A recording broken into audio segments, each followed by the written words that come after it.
but let's look at two movements that I think, if there was a takeaway from this episode, other than just like endless biomechanical neurological diatribes, is a kettlebell windmill. I think is super useful because it's going to assess and in some ways address how well we can rotate our trunk and rib cage, right? So that's kind of like an inner valence assessment, right? Like, can I have both my feet facing forward, hinge forward, and have, create relative movement at each valence? And what'll happen in cases where it doesn't, and it's oftentimes that it doesn't, is I'll see a reverberation into an outer valence because I lack inner valence movement, right? So if I can't effectively rotate, each rib cage, like my right and left rib cage, kind of successfully to get into this position where my then scapula can like downwardly rotate, and then I can get my arm over my head, I'm going to see a lot of people kind of like dump that shoulder forward. But it's not a shoulder problem, it's a rib cage problem, right? So I like that assessment tool of a kettlebell windmill, for example, because if you know what you're looking for, you can accurately assess, the inner valences quite well. And then I like the kettlebell bottom under press because it gives me just a better vantage point at the outer valence in isolation, right? Because I could do a windmill and be like, wow, like it's manifesting at the glenohumeral joint and I'm over rotating. It's like, well, is that because I've seen people who can't do windmills but can't do bottom under press. So I know it's an inner valence problem and not an outer valence problem, right? Because when I test the outer valence in isolation with a bottom under press, so like, I don't know, slight scapular like protraction, keep your wrist in line with your elbow, press overhead, and allow for like an arc of internal rotation to occur, which is to say, like, look, the palm's going to be facing my face at the top or at the bottom of the movement. Sorry. And at the top of the movement, the palm's going to be facing the wall in front of me. That's 90 degrees of rotation. Right. So that's how we actually train the function of the rotator cuff through this long arc of flexion, not this like short arc of arbitrary rotation. It's a rib cage issue then if the patient can. Yeah, exactly. So that's the reverse engineering those two things. If they can do that, but not the first one, we have an inner valence problem. And if they can't do either of them, well, we probably have an inner and outer valence problem. So start at the inner valence. But then we can go back and like, all right, let's do like T-spine rib cage breathing drills. Let's do scapular drills. Let's do glenohumeral drills, things like that. So you can subcategorize these, and we could do an hour just on exercise taxonomization. So that's like a bit off to the side. And then for the lower extremity, we understand those relationships. Upper extremity, lower extremity, obviously we're going to function a little bit differently because we walk on our feet and not on our hands. So our ilium and sacrum, SI joints are going to differ in structure, function, relationships to that of our scapulothoracic joints and our glenohumeral joints. But ultimately, we're still kind of looking for the same thing, right? So when we look at lower extremity, I would say something like a single leg RDL and like what I would call like a hip airplane are going to be two useful starting points to kind of see like, okay, can we get into essentially the goal in the upper extremities? Like, can we get into flexion and external rotation of the shoulder with the neutral rib cage? With the lower extremity, it's can we get into a position of extension and internal rotation of the hip with the neutral pelvis? That's kind of the goal. If we put every movement assessment that's validatable and reliable and reproducible, and we put them under a factor analysis, and we took out all the names of all the people who like and made them up, and we just like, hey, what are the things? Like a factor analysis is like, how are things more alike than different? So like the easy one is like personality. It's like if I ever describe someone's personality, like, oh, they're like joyous and happy and jovial and all this. It's like, well, it's kind of the same thing. Those three things are more alike than not alike, right? So if we put all these assessments in like a factor analysis, you kind of come back with those basic command line functions. Upper extremity function, what are we looking for? Flexion, shoulder external rotation, neutral rib cage. That's like basic shit. Now we're going to need internal rotation for certain tasks and challenging certain muscles and different things. But for most people, that's probably a good place to start.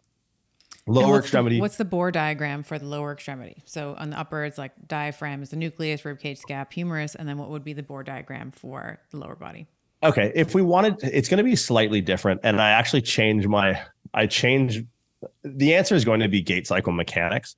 The reason being is because the difference in pelvic structure and the amount of stability, and you alluded to this earlier, the amount of stability we have at the pelvis, just in the, how strong the SI joints are, or how strong the lumbopelvic network of ligaments are, that's going to change because a low resolution image, if we just said, hey, if the upper extremity relationship is diaphragm, rib cage, scap, and glenohumeral joint or humerus, it's unscientific of us to just go, well, pelvic floor, pelvic diaphragm. You can't. No. You don't play those games. It's too. Where our body doesn't. That might be. No, it's not even true. If we were quadruped. That would be oversimplified and right. Yeah. So there's nuance. I call these like different rule books. Essentially, like the rule book of rib cage mechanics is ventilation, and the rule book of lower body mechanics is ambulation or walking. Yeah. Right. Mm-hmm. So understanding some basics about the structure function relationship of like locomotion is important. Like we'll see what needs to be highlighted as we go through the two exercises, because I'm sure people are probably more interested in the takeaways. Single leg RDL is going to, the key point of gait cycle is force production. Force absorption and force transfer are kind of arbitrary. Not arbitrary, but arbitrary relative to the importance of force production. And there's some things that have to... Just for my listeners, when we're talking about gait, we're talking about walking, right? You're going to have one foot planted, one foot's going to be in swing phase. So when we're talking about an RDL, let's say, or single leg, RDL, we are mimicking the, let's say, like the 1 foot planted phase. So what has to happen with like glute max, glute med, what has to happen in terms of stabilization of the joint. I think we're about to talk about planes. We may or may not, but I'll follow you there. Yeah. So that's a good context to have for the relatively uninitiated. So as you kind of alluded to, there's a swing phase, which is 40% of gait cycle. There's a stance phase, which is 60% of gait cycle. And there's a point in which gait cycle, we have both feet on the ground. We call this the double support phase. And that's kind of bookends either cycle, right? Because we look at one leg as we lead into the neck. So if I'm going to be, if my goal is performance, and my goal is always performance, even in rehabilitation, my goal is performance. Performance is a proxy by which we make decisions, right? So we're not going to rely on anything other than that. Then I need to see, well, okay, force production is a key component to performance. So gait cycle can teach us the efficient structure-function relationship by which we naturally produce force. Now, it's not the only way we can produce force, but it's the preferred way our skeleton works with our muscles to produce force. So if we look in like the middle of the stance phase, which we call mid stance, real straightforward, we have to look at like the mechanics there and be like, okay, what is happening in mid stance? Well, what classifies mid stance in walking is like the peak amount of force production in gait cycle is the ability to actually be on one leg, right? Because if I can't be on one leg, I mean, I can produce force up and down, but I can't propel myself. So as we move into mid stance, we actually need to move our pelvis through the frontal plane. We need to move it side to side, because if I can't move my pelvis side to side, I just keep both my legs on the ground. I need to kind of adopt and sway my center of mass over my new limited base of support. I need to be stable as I go on one leg. That's why I like the single leg RDL, because if we look at the single leg RDL, and there's a lot to assess on a single leg RDL, I want to make sure that this movement starts to load frontal plane muscles. So I want to feel this in like the lateral aspect of like the glute med. I don't want to feel this in the hamstring. Anytime we're on one leg, it's a frontal plane movement. Because in order to get on one leg, we need to move the pelvis through the frontal plane. So if you feel a single leg RDL in your hamstring, you're not carrying your center of mass efficiently over your base of support. You're probably carrying it way forward, right? So like your hamstring are kind of pulling so you don't fall over, right? Trying to keep you stable through the what we would call the sagittal plane. So as we go into a single leg RDL, what are we assessing? I would say the most useful piece of information you're going to want to look for, there's a few things. One is going to be mindful of the position of your back foot when you can no longer see it, because that will give me some insight into your proprioception, right? Are your muscles acting like sensory organs, or are you very visually dependent, which is like majority of people. And thank God we are. Like our eyes do such a good job at filling in the gaps that the sensory component of our muscles don't, because they haven't been trained to. For example, anyone right now who trains at a commercial gym and squats in front of a mirror, turn around next session. You'll realize very quickly that you don't know how to squat. You know how to fix your squat. That was always part of my rehab. It was like, good, you can stand on one leg. Now close your eyes and do it. It's like always take out the visual. Yeah. And that gets tricky, and that's like another bit of a rabbit hole. That's another podcast. There's vestibulocular reflex. There's all that in there. There's the vestibular canals, blah blah blah. But okay, let's stay here. Okay, all right. Okay, I know there's so much. I want you back on the show. Like there's so much more I want to unpack with you. But okay, so we're at so you just said single leg RDL. Single leg RDL when you can no longer see your back foot. Yeah. Or the stabilizing foot. Yeah. Yeah, your back foot. So when the foot's in the air, where does it go? Because a lot of people, when they go into a single leg hinge, what happens is the second the foot is out of their sight, they stop extending the hip. It's just dead to them. It just doesn't exist.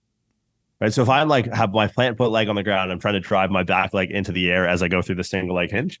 First thing we want to look for is does the back foot actually go towards the air? If I have my arms straight down towards the floor as I hinge, I want my fingertips to approach the floor at the same rate that my toe on the back leg leaves the floor. So kind of just have this teeter-totter effect.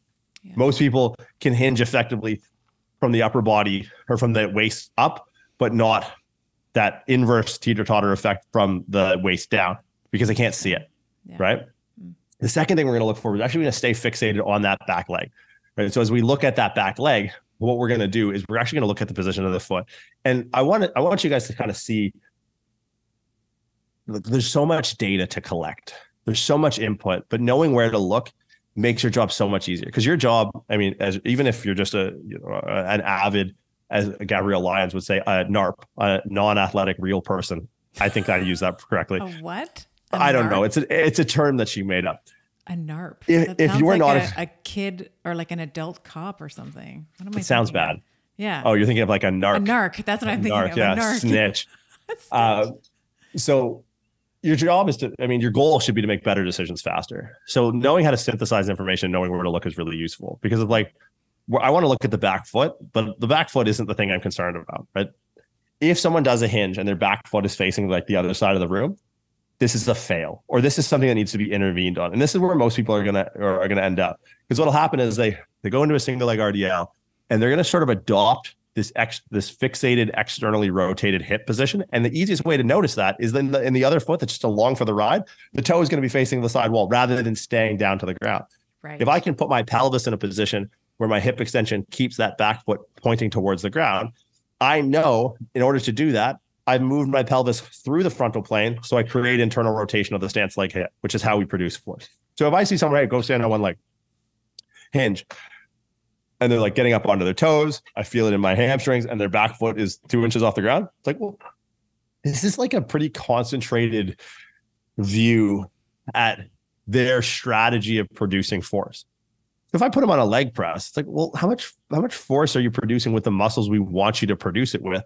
If in a very what should be simple task and a repetitive task, a task like this will give me some insight of how you produce force daily, right? Every one of your 10,000 steps, I guess half of your 10,000 steps on each leg would give me some insight. It's you're not loading a path of least resistance that's through your strongest muscles. So by proxy of just training a single leg RDL and making it more stable for those, if someone presents as we just outlined and the back foot opens up and it's 4 inches off the ground and they feel it in their hamstring and their heel comes up and they're unstable and they feel like they're falling over. It's this is too much, right? This is useless. This is giving someone who benches 400 pounds a 600-pound bench press. It's this is overstimulating. There's no adaptation to occur here. There's just failure. So it's if we understand, look, it's not about strength, it's about stability. Well, how do we progress and regress stability? So, we need to either deviate center of mass or centralize center of mass or broaden or limit base of support. So it's I'm just going to give them 2 dowels to hang on to.